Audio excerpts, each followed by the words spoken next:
चिखलगावात गजाभाऊ नावाचा एक अतरंगीत शेतकरी होता. त्याची आठवणशक्ती म्हणजे गोगलगाईची स्पीड आणि माशाची बुद्धी. तो दिवसातून 3दा नवीन पीक लावायचा, कारण त्याला काल काय लावलं ते आठवतच नव्हतं. एकदा त्याने रातोरात करोडपती बनवणारी शेती असा YouTube व्हिडिओ पाहिला. इंग्रजी कळत नव्हतं, पण लाल फळ, भारी शेत आणि पैशांची चिन्ह दिसली. झालं ठरलं.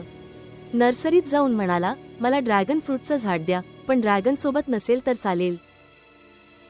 त्याने तुटलेल्या खाटेच्या बांबूच्या काठ्या लावल्या आणि खतासाठी शेंगदाणा चटणी वापरली, ऑर्गॅनिक म्हणून. पक्ष्यांपासून वाचवण्यासाठी स्वतःसारखं बुजगावणं बनवलं. ते पाहून गावकरीच घाबरले. शेवटी त्याला आठवेना की ड्रॅगन फ्रूट लावलं कुठं. 2 महिने शेजाऱ्यांच्या मिरचीला पाणी घालत राहिला आणि अभिमानाने म्हणाला, माझं ड्रॅगन फ्रूट खूप तिखट होतंय. हा व्हिडिओ पाहून हसून हसून पोट दुखलं असेल तर लगेच लाईक करा, शेअर करा आणि अशाच अतरंगीत शेतकऱ्यांच्या कथांसाठी सबस्क्राईब करायला विसरू नका. चला, शेतीत थोडं डोकं वापरूया, पण गजाभाऊंसारखं नाही.